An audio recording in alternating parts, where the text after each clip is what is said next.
नमस्कार विद्यार्थी मित्रांनो. तर आपण जी सिरीज सुरू केली आहे त्यातील आज आपण चौथा घटक त्रिकोणाचा शिरोबिंब आणि मध्यगा या ठिकाणी आपण आज शिकणार आहोत. तर बघा मित्रांनो, हा सुद्धा खूप महत्त्वाचा घटक आहे आणि याच्यावर हमखास परीक्षेत 2 प्रश्न तरी हमखास विचारले जातात आणि त्यासाठी हा तुम्ही लक्षपूर्वक पहा, शेवटपर्यंत व्हिडिओ पहा आणि संबोध समजून घ्या की काय आहे. तर चला तर मग सुरुवात करूया. तर आज आपला चौथा पाठ आहे त्रिकोणाचा शिरोबिंब आणि मध्यगा. बघा मित्रांनो, तर आपल्याला त्रिकोण माहिती आहे सर्वांना, आपण त्रिकोण सर्वांनीच बघितलेला आहे. आता त्याच्या काही ज्या संकल्पना आहेत त्या समजणं खूप महत्वाचं आहे. हा आहे त्रिकोण मित्रांनो आणि आपण या त्रिकोणाला नाव देऊया, हा ए, बी आणि सी. तर आता सर्वात महत्वाचं काय आहे मित्रांनो, तर त्रिकोणाचा शिरोलंब. आता आपल्याला महत्वाच्या म्हणजे काही गोष्टी आपल्याला माहिती असणं खूप गरजेचं आहे. तर त्रिकोणाला 3 बाजू असतात हे आपल्या सर्वांना माहिती आहे. त्रिकोणाला 3 कोन असतात हे पण आपल्या सर्वांना माहिती आहे. आणि ह्या बाजू ए बी, बाजू बी सी आणि बाजू ए सी या 3 बाजू आहेत, एवढं तरी आपल्या सर्वांना मित्रांनो माहिती आहे. आता त्याच्यानंतर काही गोष्टी आपण शिकून घेऊया मित्रांनो. आता त्रिकोणाचा शिरोलंब कशाला म्हणायचं. आता शिरो म्हणजे शिरोबिंदू लक्षात घ्या. आणि ह्या शिरोबिंदूतून पुढच्या बाजूवर म्हणजे त्रिकोणाच्या जो आता समजा उदाहरणामध्ये पकडूया आपण, हा ए शिरोबिंदू आहे. या शिरोबिंदूतून ह्या पुढच्या बाजूवर काढलेल्या लंबाला याला म्हणतात मित्रांनो शिरोलंब. बघा, त्रिकोणाचा शिरोलंब म्हणजे काय, तर त्रिकोणाच्या शिरोबिंदूतून त्याच्या समोरच्या बाजूवर काढलेला लंब म्हणजेच शिरोलंब होय. आणि या ठिकाणी ए या शिरोबिंदूतून काढून बाजू बीसी वर जो आपण हा लंब टाकलाय याला आपण नाव देऊया इथं पी, म्हणजे हा एपी हा बीसी ला काय करतोय, लंब आहे तो. आणि ज्या ठिकाणी लंब म्हणलं की त्या ठिकाणी मित्रांनो या ठिकाणी काटकोन तयार होतो समोरच्या बाजूवर, त्यालाच आपण लंब म्हणतो. अन्यथा जर ती रेष इथे समोरच्या बाजूवर येत असेल आणि काटकोन जर होत नसेल तर तो लंब नाही. लक्षात घ्या, हा शिरोबिंदूतून ए तून निघालाय, तो पी वर आलाय आणि या ठिकाणी तो काटकोन तयार करतोय, म्हणून आपण ह्याला त्रिकोणाचा शिरोलंब असं म्हणतो. आता ह्या बी तून आपण काढूया समोरच्या एसी बाजूवर. तर या ठिकाणी आपण काढला तर या ठिकाणी हा सुद्धा लंबच आहे मित्रांनो. बी या शिरोबिंदूतून बाजू एसी वर जर काढला तर आपल्याला काय मिळतो, त्या ठिकाणी पण लंब मिळतोय. आणि आता बाजू सी तून आपण काढला तर या ठिकाणी पण आपल्याला मित्रांनो इथं सुद्धा हा लंब मिळतोय आणि ह्याला नाव देऊया आपण आर. बघा, म्हणजे आता सगळ्यात महत्वाची गोष्ट काय, तर हा जो त्रिकोण आहे, मग त्रिकोणाला तुम्ही किती शिरोलंब काढू शकता, तर एक्झॅक्ट बरोबर, तर आपण 3च शिरोलंब काढू शकतो त्रिकोणातून. हा ए शिरोबिंदू, बी शिरोबिंदू आणि सी शिरोबिंदूतून पुढच्या बाजूवर एकच असे आपण 3 शिरोलंब काढू शकतो मित्रांनो. आणि शिरोलंब म्हणजे काय, तर आपण पुन्हा एकदा मी तुम्हाला सांगतो, तर शिरोलंब म्हणजे काय, त्रिकोणाच्या शिरोबिंदूतून पुढच्या बाजूवर म्हणजे एच्या हा पुढची बाजू म्हणजे बीसी वर आपण काढलेला हा लंब, बीच्या शिरोबिंदूतून एसी या बाजूवर काढलेला हा लंब आणि सीच्या शिरोबिंदूतून या बाजू एबी याच्यावर काढलेला लंब, यालाच आपण त्रिकोणाचा शिरोलंब असं म्हणतो. आणि शिरोलंब आपण त्रिकोणामध्ये 3 शिरोलंब असतात. आता बघा, एक जर निरीक्षण केला तर हे 3ही जे शिरोलंब आहेत ते बघा ह्या एकाच बिंदूमध्ये येऊन छेदतात इथं. आणि समजा याला आपण नाव देऊया यस. आता हे 3ही शिरोलंब जे आहे शिरोलंब या त्रिकोणाच्या मध्यभागी बघा एकाच बिंदूमध्ये या ठिकाणी आपल्याला भेटताना दिसत आहेत. आणि यालाच काय म्हणतात मित्रांनो, तर यालाच म्हणतात लंब संपात बिंदू किंवा एकसंपात बिंदू म्हणतात. आता एकसंपात म्हणजे एकाच ठिकाणी या ठिकाणी येऊन भेटणारे बिंदू आहेत हे, म्हणून याला काय म्हणायचं, एकसंपाती बिंदू. आणि यालाच दुसरे नाव आहे ते म्हणजे लंब संपाद बिंदू पण म्हणतात. आता हे तीनही जे शिरोलंबाचे बिंदू आहेत ते यस या ठिकाणी येऊन भेटलेले आहेत. म्हणून आपल्याला आता हा समभुज त्रिकोण आहे मित्रांनो. आपला हा समभुज त्रिकोण मी घेतलेला आहे आणि याचा जो लंब संपाद जो बिंदू आहे तो त्रिकोणाच्या अंतर्भागात म्हणजे या ठिकाणी आपल्याला दिसून येतो. तर आता हे समभुज त्रिकोणाच्या बाबतीत झालं. तर आता समभुज त्रिकोणाचा लंब संपाद बिंदू कुठे आलेला आहे मित्रांनो? यस या ठिकाणी आलेला आपल्याला दिसतोय. आता तेच आता वेगवेगळ्या त्रिकोणामध्ये कसं काय? तर म्हणजे हा जरी समभुज त्रिकोण जरी असला तर हा लघुकोन त्रिकोण आहे. म्हणजे कुठला आहे? तर लघुकोन त्रिकोण.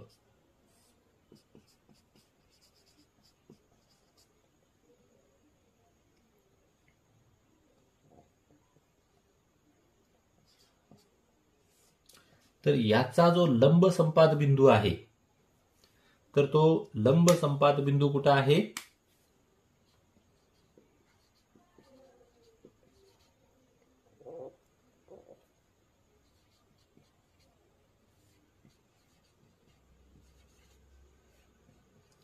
लंब संपाद बिंदू अंतर्भागात आहे.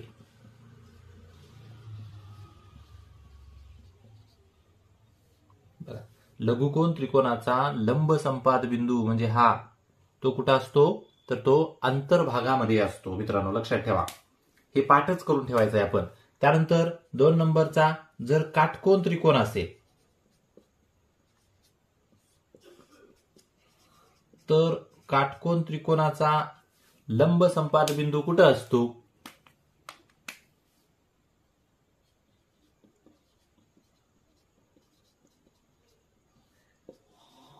लंब संपाद बिंदू मित्रांनो तर काटकोन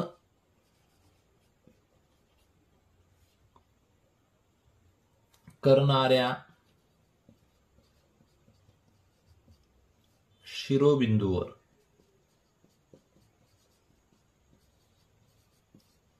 हे पाठच करून ठेवायचं मित्रांनो. तर काटकोन त्रिकोणाचा जो लंब संपाद बिंदू असतो तो कुठं असतो? तर काटकोन करणाऱ्या शिरोबिंदूवर असतो. हे मी तुम्हाला सांगेल. आता काटकोन करणारा शिरोबिंदू म्हणजे काय? तर हे ठिकाणी या ठिकाणी तुम्हाला समजून घ्या. तर समजा एखादा हा असा त्रिकोण आहे आणि या ठिकाणी जर आपण टाकला तर हा या ठिकाणी आपला काटकोन आहे. तर याचा जर शिरोबिंदू कुठे असेल, लंब संपाद बिंदू कुठे असेल तर या ठिकाणी असतो मित्रांनो, ह्या यस या ठिकाणी. काटकोन त्रिकोणाचा लंब संपाद बिंदू हा यस या ठिकाणी असतो. आणि हे कोणाला जर शिकायचं असेल तर मला तुम्ही एकत्र म्हणजे पर्सनलरित्या तुम्ही हे शिकण्यासाठी मला कॉल करू शकता किंवा त्यावर मी नंतर पण दुसरा एक व्हिडिओ बनवेल. पण फक्त हे लक्षात ठेवा की काटकोन त्रिकोणाचा लंब संपाद बिंदू असतो तो काटकोन करणाऱ्या शिरोबिंदूच्या ठिकाणी तो असतो. आणि त्यानंतर तिसरा आहे मित्रांनो विशाल कोन त्रिकोण.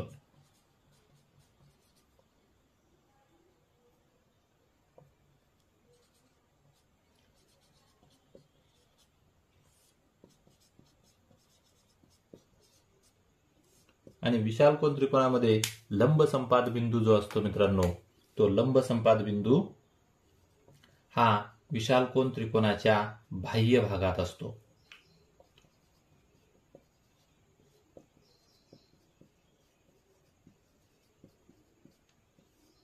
त्रिकोणाचा जो बाह्य भाग आहे त्या त्रिकोणाच्या बाह्य भागामध्ये हा आपल्याला लंब संपाद बिंदू दिसून येतो मित्रांनो. ह्या ज्या 3 गोष्टी आहेत त्या सर्वात महत्वाचं आहे. तर बघा यामध्ये आपण सगळ्यात काय शिकलं? तर एक त्रिकोण आहे, त्रिकोणाच्या शिरोबिंदूतून पुढच्या बाजूवर काढलेला लंब म्हणजेच शिरोलंब आणि तो लंब म्हणजेच त्या ठिकाणी काय करतो मित्रांनो? काटकोन तयार करतोय. आणि असे आपल्या त्रिकोणाला 3 शिरोलंब काढता येतात. त्यानंतर महत्वाचे म्हणजे 3 संबोध आहेत. लघुकोन त्रिकोण म्हणजे समभुज त्रिकोण, त्यामध्ये लंब संपाद बिंदू हा अंतर्भागात असतो.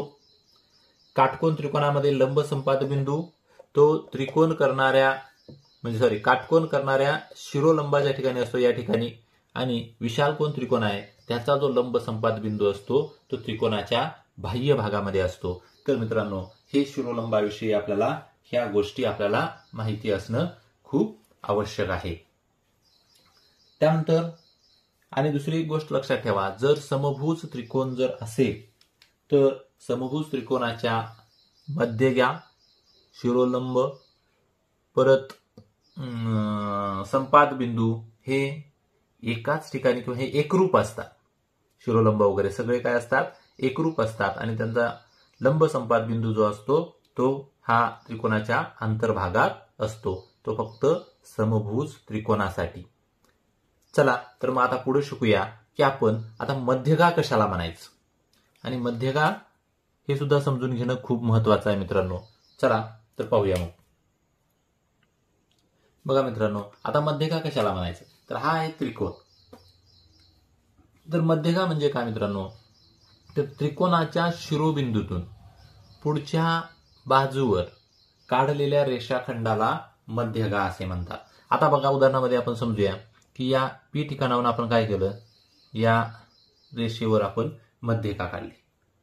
आता ही जर मध्यगा काढली तर या ठिकाणी काटकोन होईलच असं नाही, तर तो काटकोन त्या ठिकाणी होणार पण नाहीये.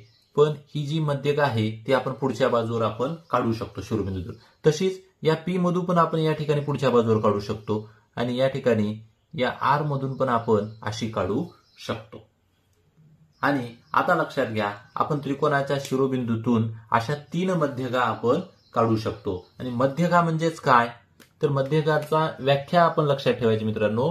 त्रिकोणाच्या शिरोबिंदूतून पुढच्या बाजूवर काढलेल्या रेषाखंडास आपण मध्यगा असं म्हणतोय. आता तुम्ही मला सर आता शिरोलंब आहे, पण हा शिरोलंब नाही, लक्षात ठेवा. तर ही मध्यगा आहे.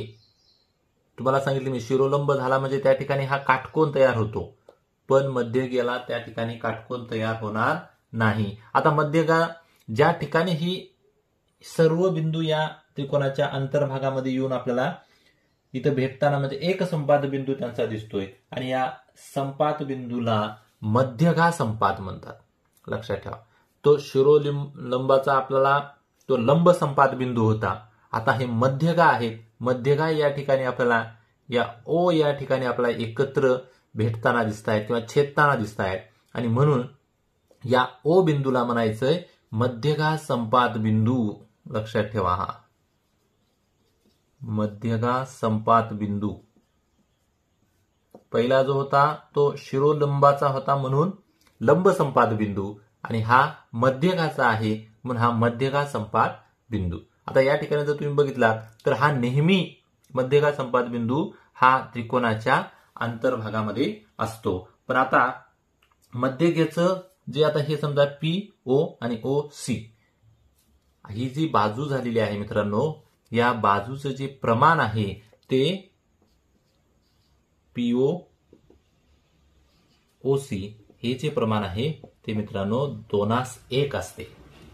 म्हणजे ही जर पीओ ची लांबी 2 असेल तर ओसी ची लांबी 1 या प्रमाणात म्हणजे 2:1 या प्रमाणामध्ये असते. हे आपल्याला लक्षात ठेवणं खूप महत्वाचं आहे. आणि मध्यगेचं याच्यावर बरेचसे गणित तुम्हाला मध्यगेवर विचारले जातात.